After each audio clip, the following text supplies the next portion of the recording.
en el estudio virtual de Radiográfica FM 89.3 de Buenos Aires, en Barracas. Estamos entrevistando a tres artistas plásticas uruguayas: María Mascaró, Natalia de León y Catalina Bunge. Y les estamos preguntando acerca de sus opiniones y sus reflexiones acerca de la política cultural que ha tenido el gobierno del Frente Amplio en estos últimos 15 años, específicamente con las artes plásticas.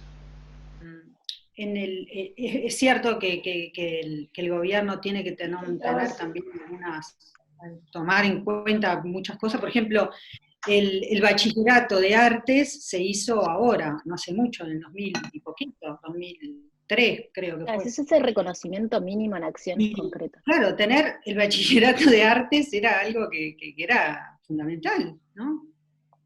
Claro, cuando hablamos de lujo, la maestría de arte también se hizo empezó el en año el 2018. pasado. El O 19 sea, la Escuela Nacional de Bellas Artes sigue siendo el maestro y sus alumnos, y el primer seminario que hubo de una mujer, de Ana Laura, es hace, no sé cuánto, 4 años, que recién hay una mujer dirigiendo un taller. Bueno, ese es otro tema, pero venimos muy atrás. Cuando estudiamos nosotros a las teóricas sobre feminismo, sobre el arte, hablan como, sí, pensar que en el 70 no había estudios de género, no había estudios sobre el arte queer, y acá no hay, no se investiga, no se reconoce la potencialidad y la importancia, y etcétera, etcétera, etcétera. Sí. Sí, eso, bueno, justamente con Coco nosotros pensamos que el arte lo que hace justamente es hacer reflexionar, hacer cuestionar y bueno, y construir este mundo que nosotras pensamos que tiene que ser este mundo diverso y variado, ¿no? No sé, Roberto, vos también como artista capaz que tenés como una devolución que puedas compartir, no sé. Sí, de ser artista es como una múltiple función, porque si uno no se dedica a ser mercantilista de sí mismo, depende de un mundo perverso, en muchos casos, que es el mercado de las galerías. Creo que las artes plásticas han sido mucho menos consideradas que otro tipo de artes en los apoyos estatales del Uruguay, como pueden ser artes más de mayor convocatoria popular, ¿no? Donde, claro, las artes plásticas son por ahí un poco más elitistas, no un poco más, son elitistas, salvo una muestra de Picasso que convoca decenas de miles de personas. Las muestras de los artistas en general no tienen este interés. Y yo estaba pensando en dos de las frases que ustedes dijeron. Una es Nati hablando de la plutocracia, hablando de la riqueza, el poderoso que le pone nombre quizás más importante que la del propio artista, donde el privilegio es la riqueza, la muestra de la riqueza y del poderoso que apaña abajo de tus alas y de tu nombre a un artista. Y lo otro que estaba escuchando, el trabajo, lo que es la importancia de lo mercantil, la importancia de lo económico en un país, en lo cultural. Me interesó muchísimo eso que decías, Catalina, cómo España ha entendido que es como otro producto de venta, ¿no? Como de promoción. Me parece interesante estas visiones de cómo nos ubican o cómo nos ubicamos los artistas plásticos en este mundo mercantil y que pocas chances tenemos de estar protegidos o seguros con un sueldo o con un ingreso o como muchos otros artistas sí lo logran, ¿no? Como decían, en ópera, en ballet. ¿Qué va a pasar? Antes que me gustaría preguntar, ¿de qué, aparte de estar trabajando en artes plásticas, cada uno de ustedes, de qué viven? Bueno, empiezo yo. Yo vivo de la matemática, y no es porque yo sea matemática, sino porque estoy casada con un matemático, y vivimos de un sueldo de la Universidad de la República. O sea, eso es lo que sustenta esta familia de 4 que somos.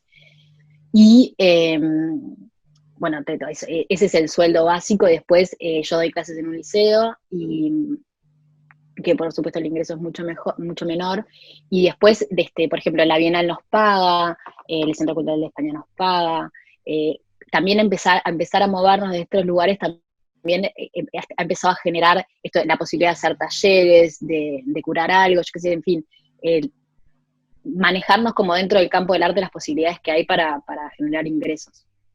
O sea que vos estás en el Instituto de Matemática, en la Facultad de Ciencias. No, yo no, marido. Rafael Potri es mi compañero y él está en el CEMAT, en el Centro de Matemáticas de la Universidad de Ciencias. ¿Y tú también haces matemática? No, yo no. Bueno. Arte, soy fotógrafo. ¿Y en el digo que liceo? Vivo la matemática porque vivo su sueldo. En el liceo doy clases en el Colegio San Ignacio, es un colegio jesuita, y de audiovisual. O sea, yo estudié cine y soy licenciada en comunicación de la Universidad de la República, después en Francia estudié artes y me especialicé en cine, y entonces doy clases de audiovisual y comunicación. ¿Y Catalina, tú? Bueno, yo, en mi caso, un poco como el de Natalia, hoy por hoy el sueldo que mantiene a mi familia es el de mi marido. Y igual yo, además de ser artista, estudié diseño industrial y siempre trabajé como diseñadora gráfica. Eso es una de las cosas que nos pasa como artistas. Siempre tenemos que tener otra fuente de ingreso y para luego hacer en las horas que podemos arte. Entonces, siempre estuve trabajando en el diseño gráfico, en el marketing, en comunicación.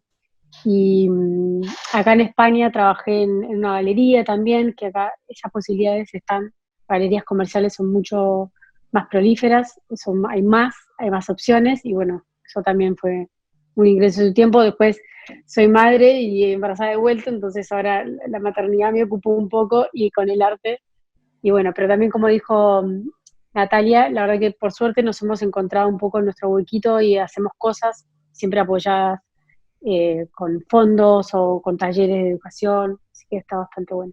Pero bueno, es una lucha y son discusiones que tenemos constantemente con la colectiva.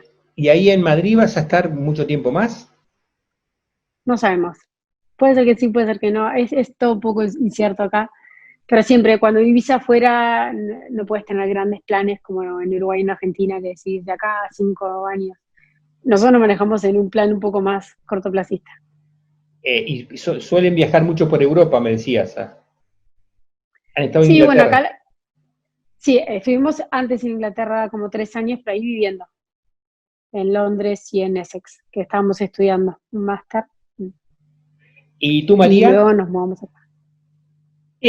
Bueno, en mi caso, por ejemplo, ahora en este momento, por ejemplo, yo digo que no vivo del arte, sino vivo para el arte.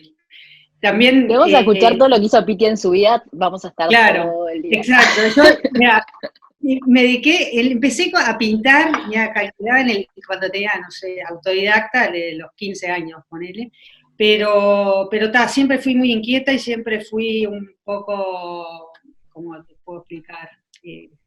Libre, para decirlo de una manera. Y bueno, a los 18 años me fui de mi casa y me fui a vivir a Buenos Aires, y bueno, y ahí empecé, tenía que trabajar, comer, para poder comer tenía que hacer, no sé, trabajé de todo, la verdad. Y bueno, dentro de las cosas que trabajé, que me gusta mucho además, es el sector inmobiliario. Después volví a Montevideo y uno de los trabajos que estuve trabajando como 10 años fue en la industria farmacéutica. Y bueno, entré también de promotora y empecé a hacer promociones, después me pasaron a vendedora de farmacia, después me pasaron a visitador médico, y bueno, y así fui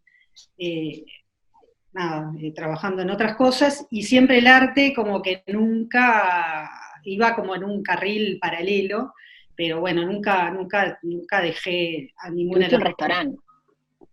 Bueno, tuve un restaurante, claro, porque después me fui a vivir a Londres también, viví en Londres 2 años, y yo estoy casada también con una mujer, y bueno, mi pareja iba a trabajar en Londres, bueno, yo también decidí acompañarla, y ahí empecé a hacer un cambio súper profundo conmigo en el arte, porque era el año 2004 al 2006 me fui a Londres. Y era justo la época de los Young British Artists, todo que estaba Tracy Emin, Damien Hirst, Sarah Lucas, todos los que ahora, bueno, son todos máster, ¿no? Y entonces ellos recién empezaban a mostrar en lugares alternativos, entonces yo iba a ver una exposición y me iba a un lado, me iba al otro, todo así. Y bueno, cuando volví a Montevideo me encontré que yo iba a un taller, que era el taller de Guillermo Fernández, que era un taller es un docente de la época de Torres García, constructivista. Y bueno, pasar de ese taller, cuando llego a Montevideo, él se fallece, Guillermo Fernández, y me quedé un poco huérfana, porque no sabía dónde volver a juntarme con otros pares, y por otro lado, también venía con mucha información que me había cambiado la cabeza, y yo ya ese constructivismo no lo iba a hacer nunca más. Y bueno, y ahí fue donde ingreso en el 2012 en la Fundación de Arte Contemporáneo, y bueno, y a partir de ahí me desarrollé en el arte contemporáneo. Y bueno, puse un restaurante, como decía Nati, de verdad, y después del restaurante, un día, bueno, por X circunstancias lo vendí, además, como te digo, por los negocios inmobiliarios que me gustan, y después de eso dije, me voy a dedicar al arte 100%, tengo una situación económica que lo podía hacer, uno, bueno, puede vivir con más plata o menos plata, pero bueno, con el sueldo que tiene mi pareja era suficiente. Y bueno, nada, me embarqué en este mundo del arte que a veces es muy ingrato y a veces te da unas satisfacciones que es como, no tengo hijos, pero supongo que debe ser como tener un hijo o no tener, ¿no? Son cosas que las tenés que vivir y las tenés que experimentar. Entonces, solo un artista te puede decir lo gratificante que es cuando te hablan de tu arte, o cuando alguien mostrás tu obra y alguien te viene y te dice, mira, me hiciste cambiar esto, me ayudaste en esto, o me hiciste ver otra cosa. Entonces, bueno, es como que hay que hacer ese equilibrio que a veces resulta difícil, pero bueno, lo vamos logrando por ahora. Y trabajar así en colectiva a veces también ayuda a que se vayan logrando cosas como en conjunto, así como yo con mi pareja fuimos construyendo toda una vida, porque estamos juntas desde los 21 años, como vas construyendo también esos cimientos, bueno, en este caso lo mismo.